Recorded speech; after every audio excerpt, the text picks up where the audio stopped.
frontal. So the head has been divided into right and left sides. This is anterior, and here is the posterior. So this should be the right side. Okay? Now, this is the first part of the first structure of the respiratory system. From here to here, this is the nasal cavity. At the beginning, there is the anterior nasal aperture, that hole, which is also called nostril. Now, just inside the nostril, there is the vestibule that is lined by skin and has coarse hairs. Then, you have, this is the nasal cavity. This is the lateral wall of the nasal cavity. The medial wall, which is the nasal septum, has been removed. You can see the different concave, medially projecting shells, inferior, middle, and superior. Superior and middle nasal concave are parts of the lateral mass of the ethmoid bone, whereas the inferior nasal concave is just a bone by itself, one of the facial bones. Of course, the space underlying each concave is referred to as meatus. Now, here, superior, somewhat posterior to the superior concave is the sphenoethmoidal recess, and here is the side where the sphenoidal sinus opens and it drains into the nasal cavity. Then you have, here is the posterior nasal aperture or the guana. There are two guanae. There is another one on the opposite side. Here is the superior-most part of the pharynx. That is called the nasopharynx. So the pharynx is just funnel-shaped tube having wider upper end than the lower end.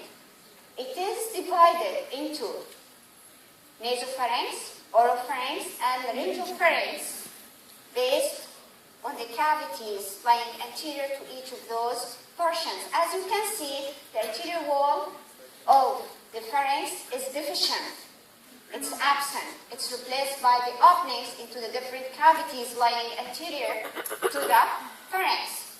So again, superior-most portion is the nasopharynx. You can see on the lateral wall of the nasopharynx, this is the opening of eustachian tube, auditory tube, or pharyngotympanic tube.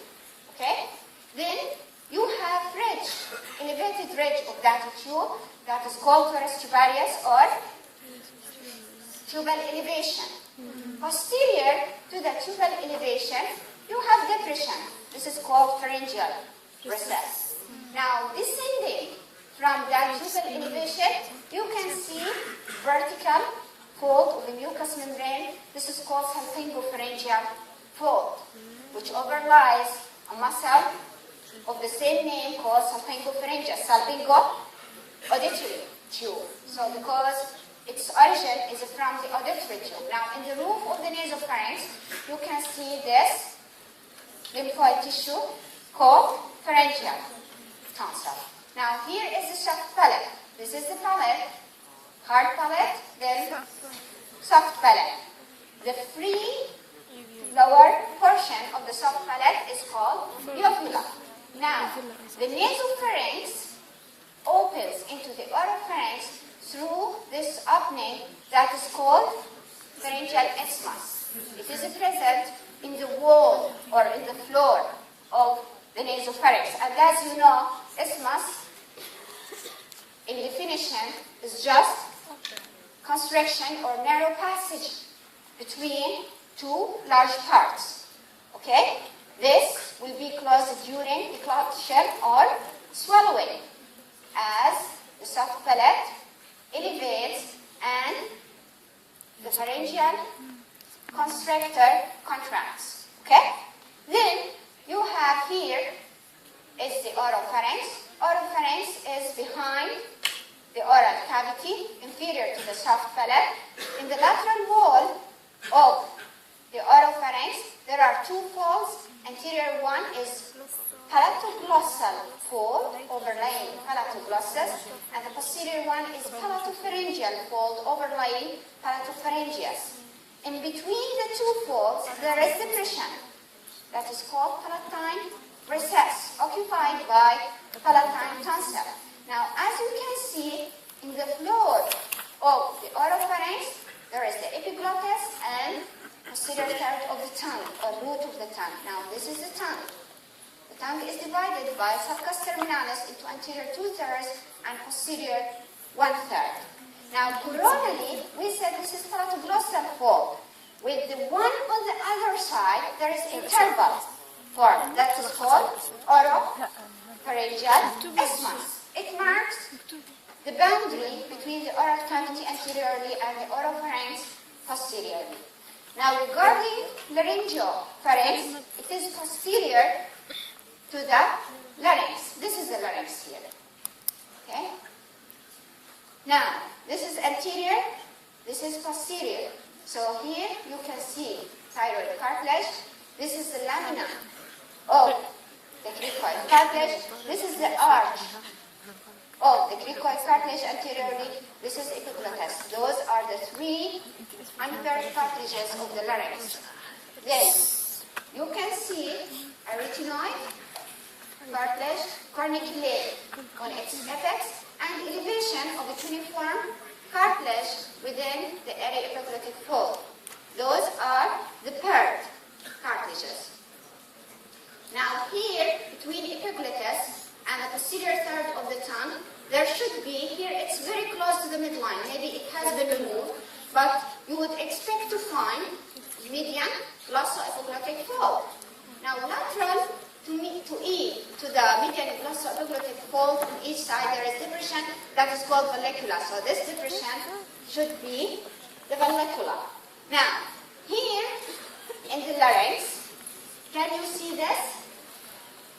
This is the quadrangular membrane. Now, the upper margin of the quadrangular membrane, this is called area epiglottic fold. Okay, remember, all those structures are covered by mucous membrane. Lower margin of the quadrangular membrane is thickened. Whenever the membrane is thickened, then it becomes ligament. Okay? So, the lower margin of the quadrangular membrane is the vestibular ligament. And whenever the ligament is covered by mucous membrane, then it becomes fold. So, this is the vestibular fold.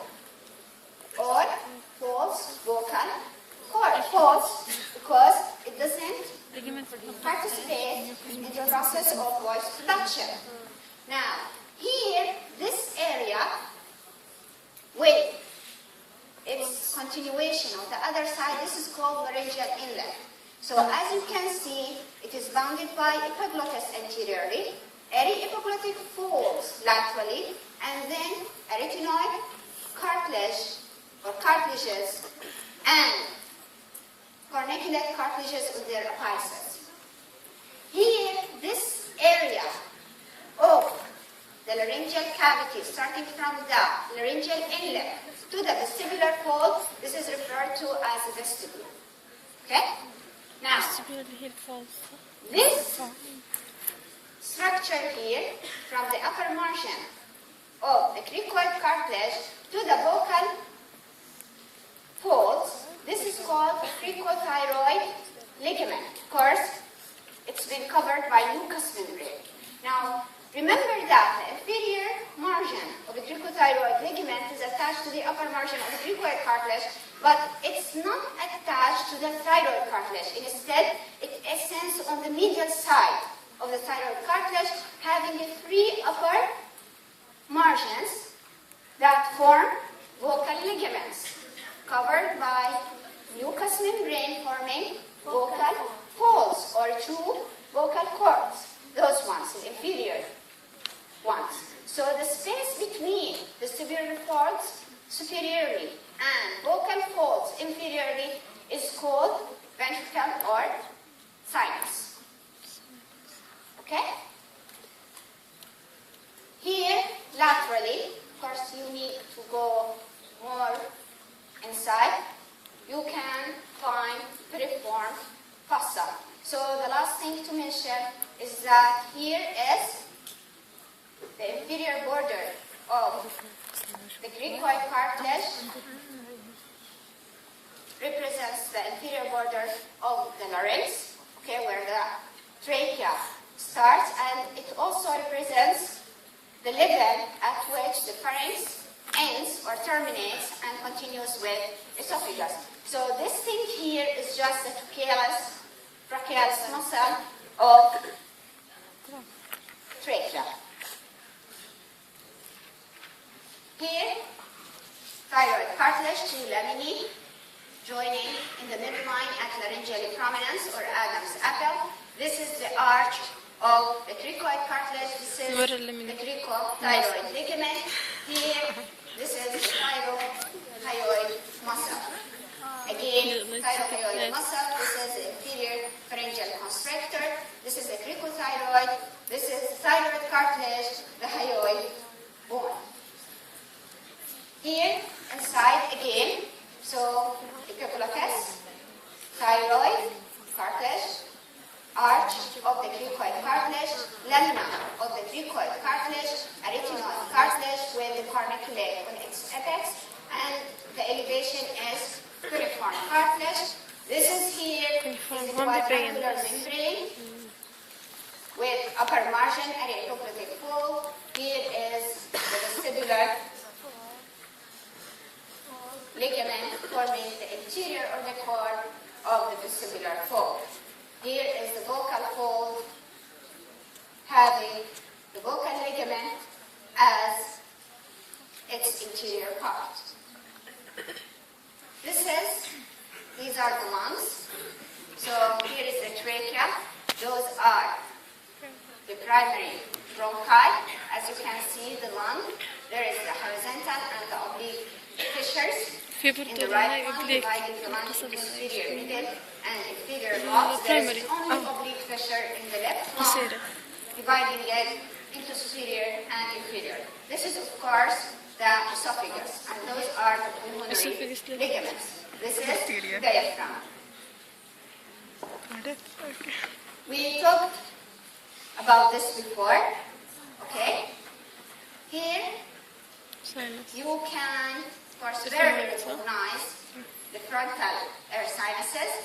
Somewhere here, these are the ethmoidal air cells. Then you have here the maxillary. Okay? Laterally, you can see frontal sinus. Here is the sphenoid sinus. Within the sphenoid bone, or the body of the sphenoid bone. And here, not here, only here. This is the nasal cavity.